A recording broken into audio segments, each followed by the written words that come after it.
Ya anak-anak, apa kabar kalian hari ini? Ibu harap kalian baik-baik saja. Nah, sebelum kita mulai dengan kegiatan belajar mengajar kita pada hari ini, Ibu akan memimpin kita dalam doa. Berdoa mulai, berdoa selesai. Baik, sebelum kita mulai dengan kegiatan belajar mengajar kita pada hari ini, Ibu akan mengecek kehadiran kalian, dan ketua kelas tolong catat nama-nama yang tidak hadir hari ini. Anak-anak, materi kita hari ini tentang sistem pernafasan pada manusia. Dengan kompetensi dasar, yang pertama menganalisis sistem pernafasan pada manusia dan memahami gangguan pada sistem pernafasan manusia. Dengan indikator yang pertama, memahami dan mengidentifikasi organ pernafasan pada manusia. Yang kedua, memahami mekanisme pernafasan pada manusia. Dan yang ketiga, memahami berbagai gangguan pada sistem pernafasan manusia. Nah, anak-anak, pernah tidak anak-anak menghembuskan nafas ke kaca atau cermin? Dan apa yang akan terjadi ketika anak-anak menghembuskan nafas ke kaca atau cermin? Nah, yang akan terjadi pada kaca dan cermin itu akan terlihat butiran-butiran air. Nah, di situ yang disebut dengan bernafas. Nah, bernafas merupakan proses menghirup oksigen dan mengeluarkan karbon dioksida dan uap air. Karena organ pernafasan pada manusia itu dimulai dari rongga hidung, faring, laring, trakea, bronkus, bronkiolus, paru-paru, dan berakhir pada alveolus. Nah, untuk lebih memahami, Ibu akan membagikan LKS untuk kalian.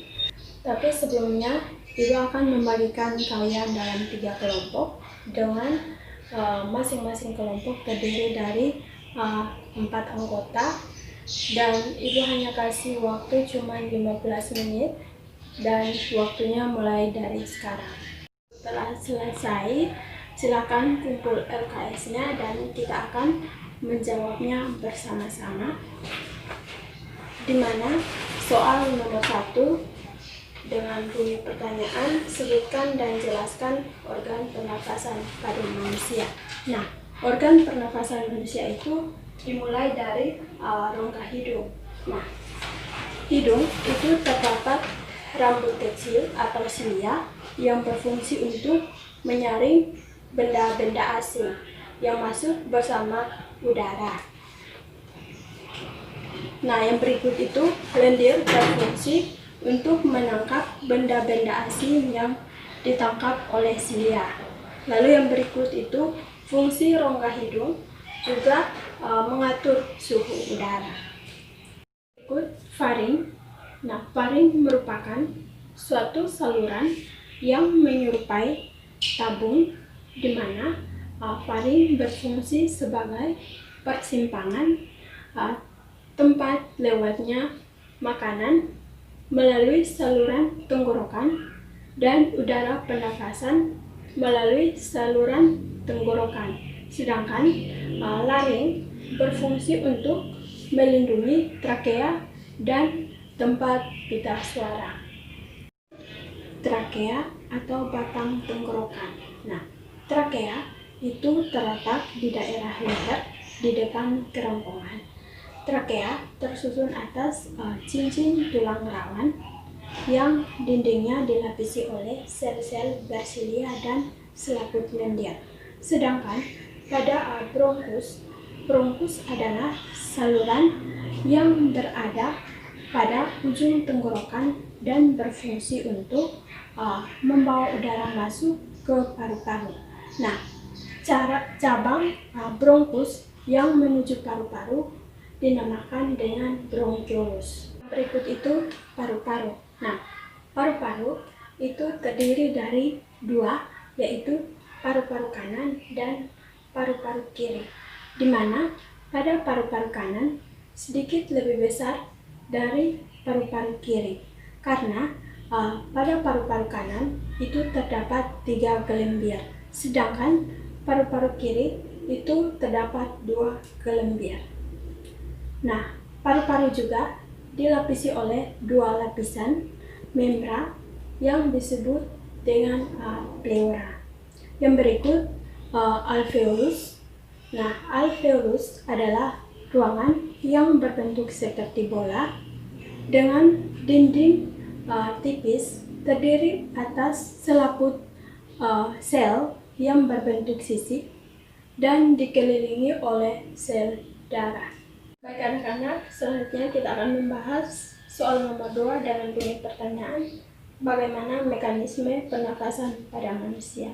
Nah, mekanisme pernafasan pada manusia, dalam sekali bernafas, manusia melakukan 2 proses, yaitu inspirasi, yaitu proses pemasukan O2 ke dalam tubuh, dan ekspirasi, yaitu proses pengeluaran CO2 dalam tubuh. Nah, jenis pernafasan dibagi menjadi 2, yaitu pernafasan dada dan pernafasan perut. Nah, frekuensi pernafasan orang normal itu bernafas mulai dari 12 sampai 15 kali per menit. Nah, faktor-faktor yang mempengaruhi frekuensi pernafasan antara lain yaitu jenis kelamin, aktivitas, dan usia. Baik, yang berikut kita akan bahas soal nomor 3 dengan bunyi pertanyaan, sebutkan dan jelaskan gangguan pada sistem pernapasan manusia.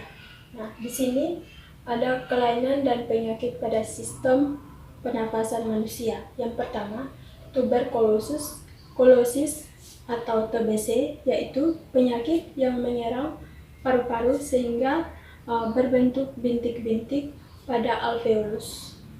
Yang kedua itu pneumonia atau radang paru-paru. Lalu yang berikut bronkitis, peradang dinding bronkus akibat virus dan dapat menyebabkan batuk berdahak. Sedangkan asma merupakan penyempitan saluran pernafasan. Dan masih banyak lagi. Silahkan anak-anak mencari sendiri di internet, Google, YouTube, dan sebagainya. Nah, di sini Ibu akan memberikan evaluasi dengan bunyi pertanyaan. Silahkan anak-anak ditulis. Baik, pertanyaannya, jelaskan mekanisme pernapasan dada dan perut. Oke, karena waktunya telah selesai, maka kita akan bertemu kembali pada minggu depan dan jangan lupa mengerjakan tugasnya. Selamat siang.